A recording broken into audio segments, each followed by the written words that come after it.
Hey everybody, it's Debbie O'Neill of Scrap Me Quick Designs and the Let's Learn Cricut Explore Facebook group. And we had a conversation going on in the group the other night about using Cricut's faux leather. And it has a few different things that you need to know about it to work with it.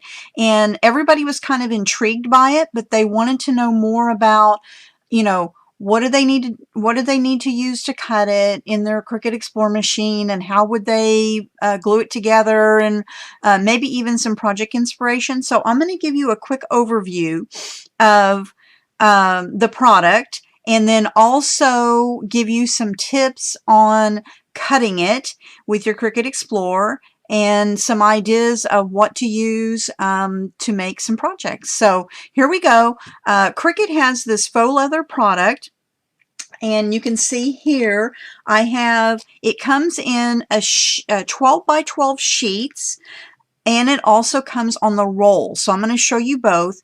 The 12 by 12 sheets, you get 5 sheets, one of each color, and the colors are charcoal, boxwood, ash, walnut, and espresso.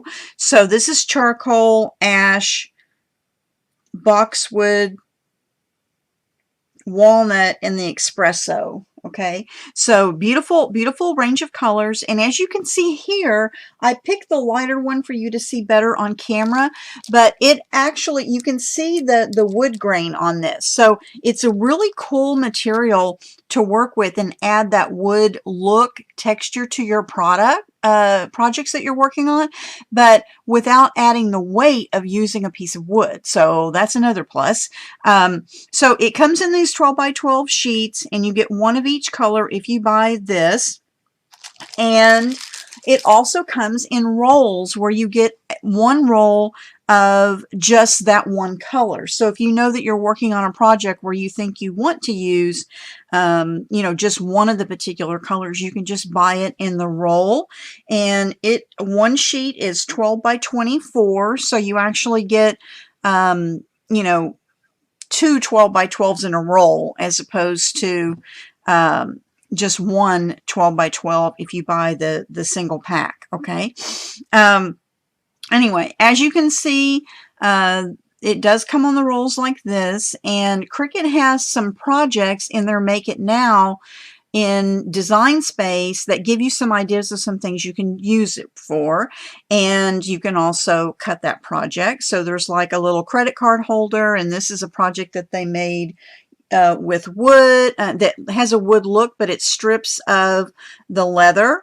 And then also even some bows. And I'm going to give you some other tips here, but I just wanted to point these out while they were sitting here in front of us. Now, to be able to cut this with your Cricut Explore, what you need to do is you will use one of the standard grip mats, the green mat, and you want it to be fairly tacky. So see, you want a mat that is actually still pretty sticky, because you want to make sure that the material stays down. Now I want to show you that look how thin it is. So it is thin. It's not a thick piece of leather. And you're going to have, the printed side here that has the texture on it, and then the back side is smooth. Okay, and it's kind of I don't know what you would say. It's a little fuzzy on the back side. So that's why you want to make sure you have a good mat. Then when you put it on your mat, you want to make sure you rub it down really well so that it is really stuck on there, because you don't want that lifting while you're cutting it out. Now, if you're using Cricut Design Space, there is our custom settings on our machine, and I'm going to move my camera so you can see that. So when you are going to cut on your Cricut Explore, you'll turn your dial to custom setting, okay? And then what's going to happen is when you do that on your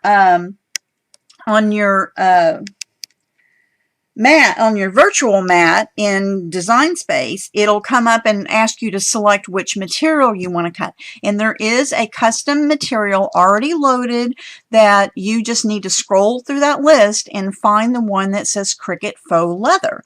And once you do that, you're ready to cut. Now you do not need the deep cut blade. You use the regular Cricut blade that is in your machine. So I'm just going to use my regular blade that I keep in my Cricut. I don't have to switch it out, so that I would use that blade to be able to cut. All right. So once you're ready to go and you've got your image on your project and you push it through, when it comes out, I went ahead and removed the piece that I cut because I wanted to show you how these are like little, this is a tree that I made, and I'll show you the finished project here in a minute. But you can see it cut very cleanly, even in these little sharp, even in these little tips of these branches. You can see that it cuts really nicely. Okay, so it cuts really well. It's very easy to cut. I do make sure that my blade is clean and that I don't have any debris on my mat, that my mat is, you know, cleaned off as well. And if you just follow these tips, you'll get really good results when you cut the faux leather. All right. Now, I'll show you the project that I made. Now, I made a scrapbook layout page here. Let me see if I can turn this so you can see. There we go. You can see it a lot better now. And so this is my faux leather tree that I cut out that I just showed you. So it adds a lot of texture to your projects if you put it on a flat surface. And also if you're making 3D shapes with it. Now, to glue it to a flat surface like a card or a scrapbook page or maybe an object that you want to add it to, I recommend you use either a liquid, you want to use a clear liquid glue, and I like to use my Close to My Heart liquid glass glue because it works really well and it adheres quickly, and that's what I used. And I just put a few dots on the back of my tree and then stuck it onto my paper, and just in a couple of seconds it's already dry and was ready for me to work with it. Now you can also use the Scotch Quick Dry adhesive glue if you have that, and now I will tell you, put it on sparingly. Do not add big globs of glue. You only need a little bit just to adhere it to your surface. Okay, now this material can also, because it's thinner, you can also sew on it. So you can use a sewing machine, or you can use a needle and thread and actually sew using a needle and thread if you use a embroidery needle. Okay, so it's a thicker needle that would be able to push through the fabric. And so those are some tips on how to use the faux leather. And I actually, in my Diva Days online crop, we do 10 challenges each time we do Diva Days. And the challenge for March was to work with the faux leather. And so a bunch of my divas jumped on that challenge and they created some fabulous projects. And I'm going to show you a few pictures of some of the projects that they were inspired to make using the faux leather to hopefully inspire you as well. And if you have any questions about working with the faux leather, please let me know. And I hope you enjoyed this video and you find it helpful for you to pick up some of the faux leather and start creating. Here's some projects that are inspired by the Design Space Divas from my March Diva Days online crop. And as you can see, there's some really cool projects here that they came up with using Cricut Explore and the Cricut Faux Leather, and hope this inspires you.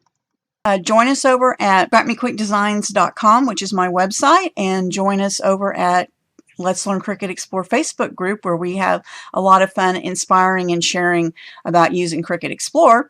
And give me a thumbs up on my video if you like this and found the information useful, and leave me a comment if you have any questions. Talk to you later. Bye.